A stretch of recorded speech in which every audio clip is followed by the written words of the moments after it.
Assalamu alaikum dear students, hopefully you all are fine. We were studying the lesson number 9, the foolish quack. In this story, the foolish quack is unable to understand what is good for camels is not good for old men and women. The story reveals the foolishness of a quack that applied the cure of a camel to an old woman who died instantly, and he got the punishment. So in this story, we learned a lesson that a little knowledge is a dangerous thing. So let's read the remaining part of the story. Open page number 58 of your textbook. अब इस कहानी में हम पढ़ चुके हैं कि बुढ़िया के मरने के बाद और अपनी सज़ा भुगतने के बाद जो फुलिश क्वैक था वो अगले गांव पहुंच गया और वहां जाकर भी फिर उसने वही दावा किया कि वो गिल्हड़ का इलाज कर सकता है। इस बार एक बूढ़े शख्स ने खुद को इलाज के लिए पेश किया। इलाज करने से पहले इस हैमक हकीम ने ऐलान किया कि अगर इलाज करने से बूढ़ा मर गया तो वह इसकी कब्र खोदकर इसे दफनाएगा नहीं। इस बात पर गांव के लोग समझ गए कि ये कोई नीम हकीम है जो कि इलाज करने से पहले मौत की बात कर रहा है। उन्होंने उस अहमक हकीम को अपने गांव से निकाल दिया और फिर इस फुलिश क्वैक ने क्या डिसाइड किया, क्या फ़ैसला किया कि उसने सोचा कि उसे दोबारा से उन कैमल मैन के पास जाना चाहिए ताकि वो उसे अच्छी नसीहत कर सकें। Now read the next part.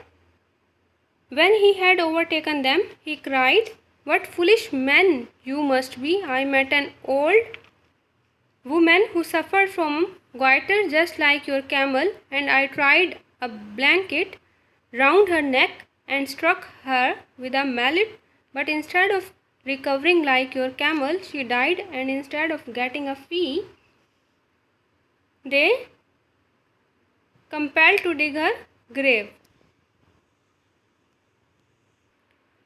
जब वो उन तक पहुंच गया तो उसने चिल्लाकर कहा, तुम लोग ज़रूर कोई बहुत बड़े अहमक हो।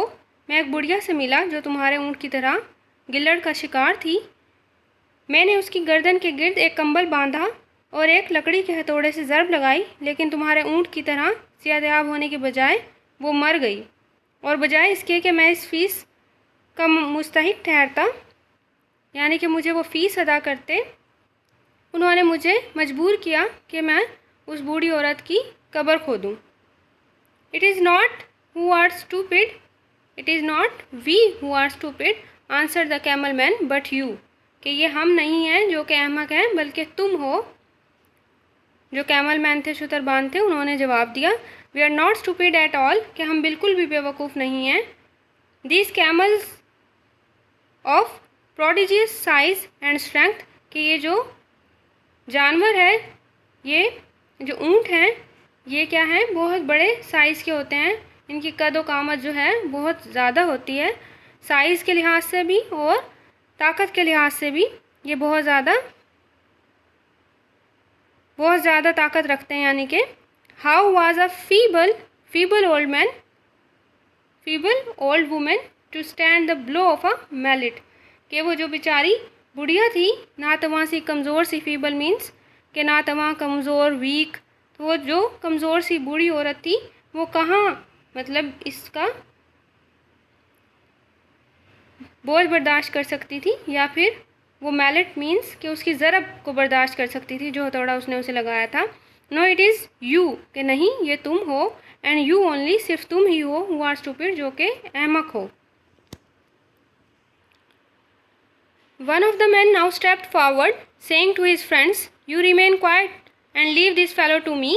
उनमें से एक जो शख्स था अपने दोस्तों से ये कहते हुए आगे बढ़ा कि तुम इत्मीनान रखो और इस आदमी को मुझ पर छोड़ दो। Then addressing himself to the newcomer, फिर उसने नौवारस से मुखातिब होते हुए कहा, he cried, वो चिल्लाया, "Hear you, sir, these men do not understand the matter at all," कि ये जो लोग हैं बिल्कुल भी मामले को नहीं समझते हैं। I can set it all right for you in a minute, कि मैं इस मामले को 1 मिनट में आपके लिए सुलझा दूंगा। सेइंग दिस, और ये कहते हुए, ही लिफ्टेड अ हैवी स्टिक, उसने एक बहुत भारी सा जो है वो डंडा उठाया, बाउंड विद आयरन रिंग्स, जिस पर लोहे के कड़े भी चढ़े हुए थे। And struck a camel which was feeding off the leaves of a wild plum tree, और एक ऊँट को उसने जाकर ये लगा दिया जो कि जंगली आलूचे खाने में मसरूफ़ था, यानी कि जंगली आलूचे के दरख्त के पत्ते खाने में मसरूफ़ था। द स्टोलिड क्रिएचर, कि वो जो बेहिस जानवर था, स्टोलिड मीन्स के बेहिस जानवर था। स्कार्सली फीलिंग द ब्लो, उसने बामुश्किल इस ज़रब को महसूस किया।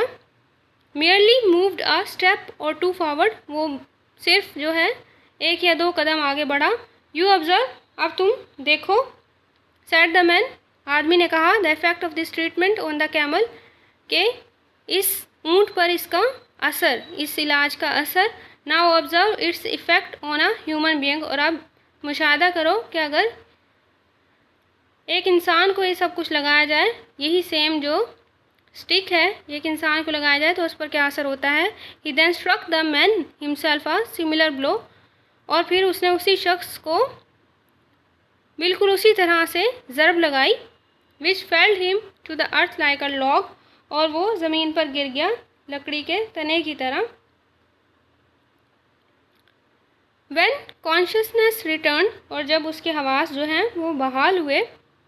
दिस बिविल्डर्ड विक्टिम इंक्वायर्ड, तो उस बौखलाए हुए शिकार ने उससे पूछा, इंक्वायर किया, पूछा उससे। Why sir this cruel usage, कि जनाब ऐसा जालमाना सलूक क्यों। डू यू नॉट परसीव, क्या तुम नहीं समझे। आंसर द कैमल मैन, उस शुतरबान ने कहा।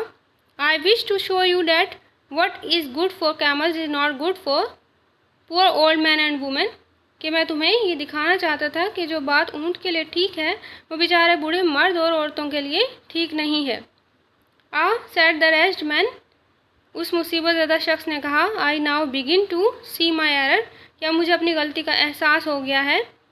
Never never again shall I set myself up for a doctor, के मैं दोबारा कभी भी अपने आप को तबीब बनाकर पेश नहीं करूँगा, कभी कभी भी नहीं।